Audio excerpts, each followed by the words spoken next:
Hello, epic viewers from another multiverse. Prepare to indulge in experiencing sheer bliss, because today another riveting, captivating, stellar unboxing video is about to be brought to fruition. What items will I be unboxing? What items will I be opening? Without further delay, without further procrastination, allow me to elicit the box. What items are encompassed inside this bulky, hefty, tangible, nifty box? Let's find out. I'm going to demystify the answer to that inquiry right here, right now, so bear with me. It'll only take me billions of picoseconds to extract the item from the box and subsequently flaunt the contents of the box in front of the camera for you to feast your glorious eyes on. Here we go. The unboxing process is about to commence. The unboxing process is officially underway.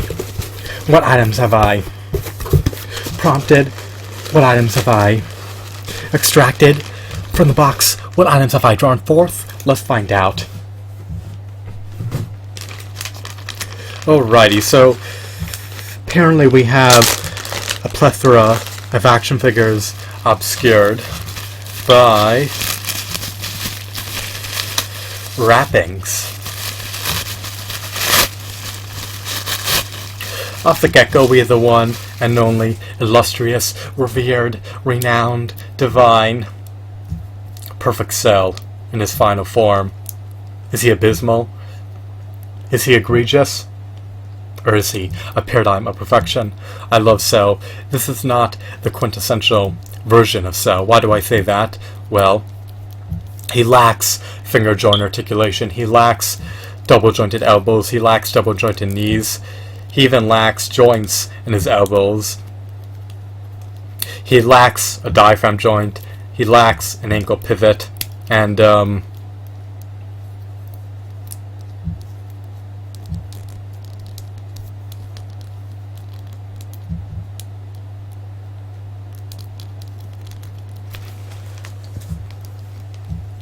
he's dwarfed by DC Direct action figures. So even though I love his aesthetics, even though I love his sculpt, even though I love his hues and shadings and textures, he's just not up to par with the FH figure arts version of Cell. So I love this variant of Cell, but he's not on par with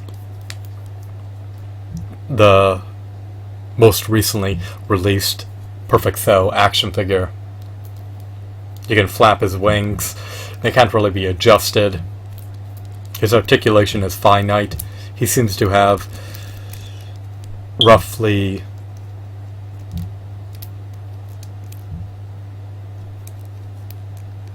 eight points of articulation. He can rotate his head. He could ascend and descend his appendages. He can bend his knees, and he can swivel his waist. Nonetheless, he's not perfect per se, but he's not an abysmal figurine by any means either. He's practically unscathed. He's not marred with stings, nor dents, nor scratches, nor scuffs. So he's in excellent condition. The scratches are minuscule, and they're not very conspicuous. So that's Perfect Cell. And then of course you have more figurines encompassed within the bag.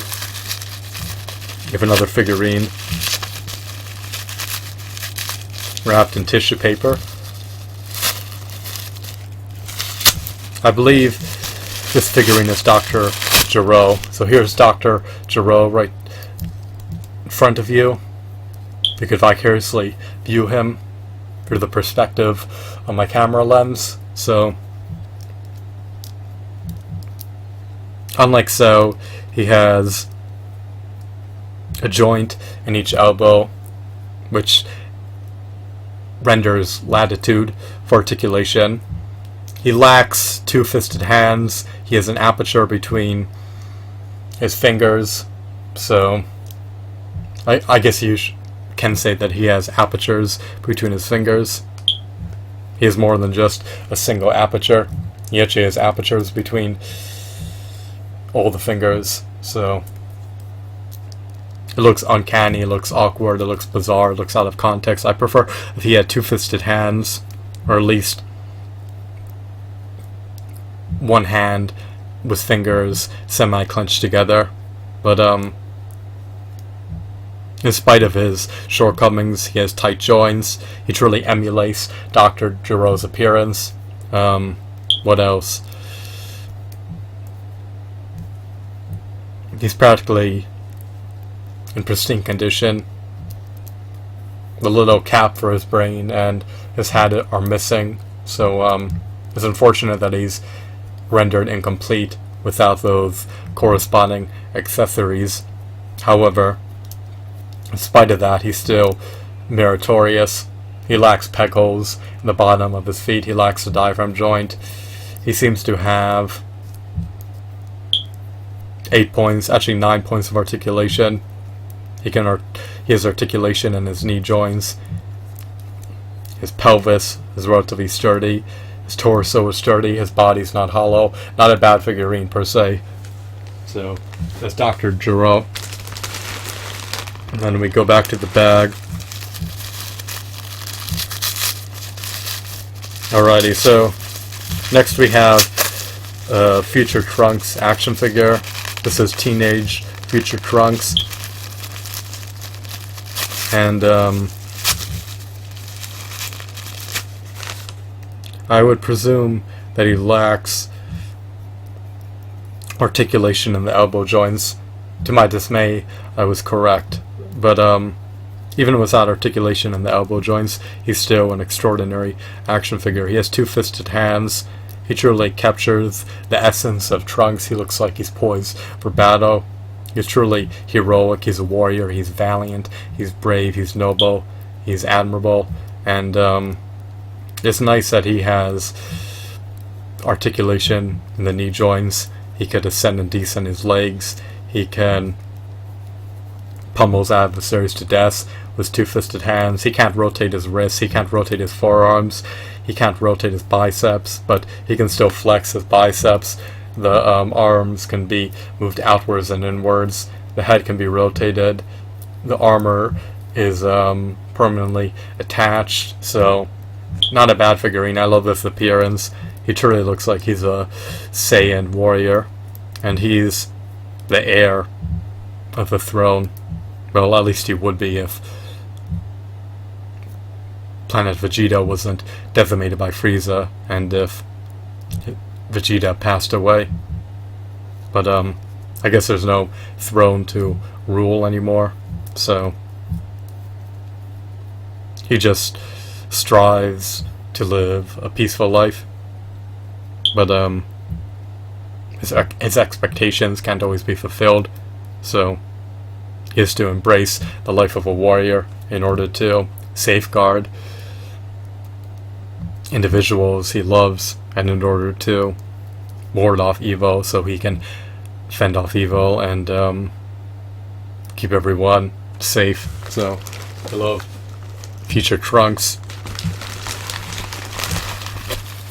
The GT version of Trunks is not as appealing to me. Alrighty, so next we have Margin. I believe it's Margin. Who knows? Let me just briefly look it up. I'm discombobulated. I believe it's Margin. That's how it's pronounced. Who knows? I need to stop honing in on semantics. So here we have Margin Vegeta. This is Vegeta possessed by Babidi.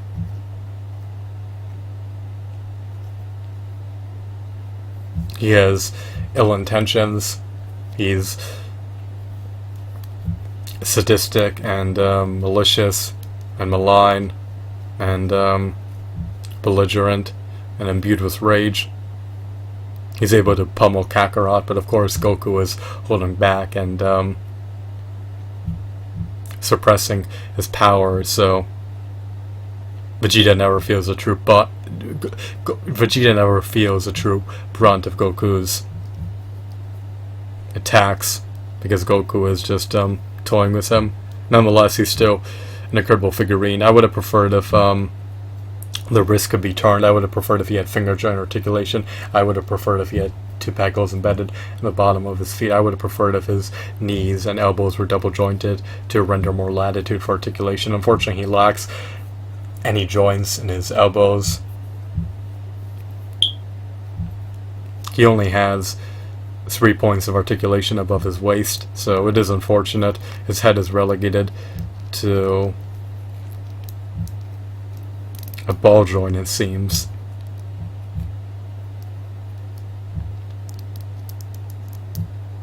His thick neck, his dense neck, encumbers his head articulation. With the neck were thinner, then he'd probably have a bit more articulation in his head, but it doesn't really matter. So here's Imagine Vegeta. He emulates his, this figurine emulates Vegeta's anime appearance. He has this sinister, corrupt, menacing, diabolical look to him, and it just truly captures Vegeta. So that is the first part of the Dragon Ball Z action figure lot. These figurines were churned out by Irwin Toys amid the early 21st century, or amid the late 20th century. I mean, these figurines seem to be released during the early 21st century, but some of the figurines churned out by Irwin Toys were released in the 1990s, so these four, I believe, were released post the year 2000, but you could verify that for yourself. So,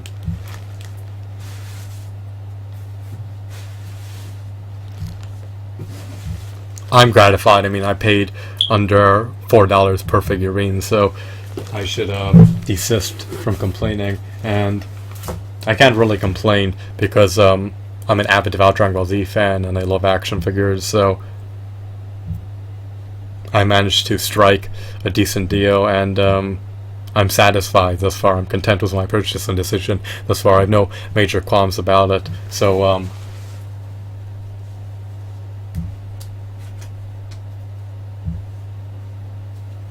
what I'm going to do is unbox the remainder of the lot in a subsequent video.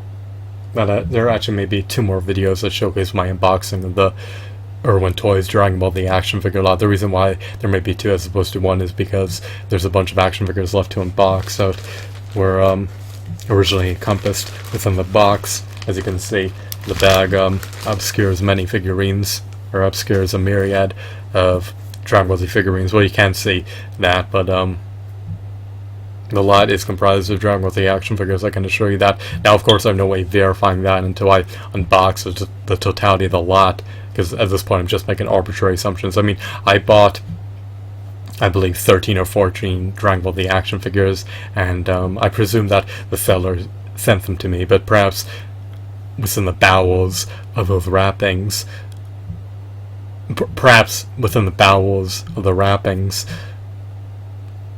lies non-Dragon Ball Z action figures. I mean, I doubt that reality will transpire. I doubt that situation will befall upon me, but perhaps it can. I mean, the future is enigmatic, and the future is precarious. I don't know what the seller packed in this lot.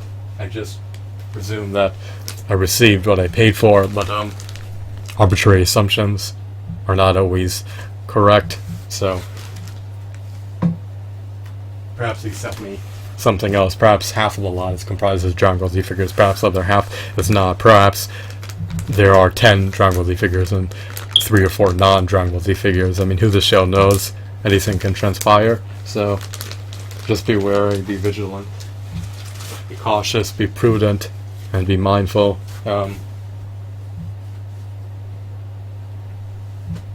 I just wanted to lie them on the mattress. I just love the tire that these figurines are adorning. They truly look poised for battle, and I love Irwin Toys. It's unfortunate that they're defunct, but it is what it is. I guess they couldn't sustain their overhead costs, and maybe they were incurring net losses, so who the show knows what transpired in their context, or in their, or who knows what transpired with Irwin Toys, but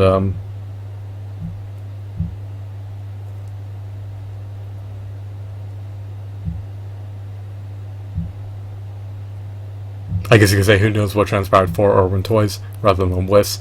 Sorry, just wanted to revamp the diction, but I hope that you found this video to be insightful and enthralling. Have a wonderful, marvelous day. Goodbye.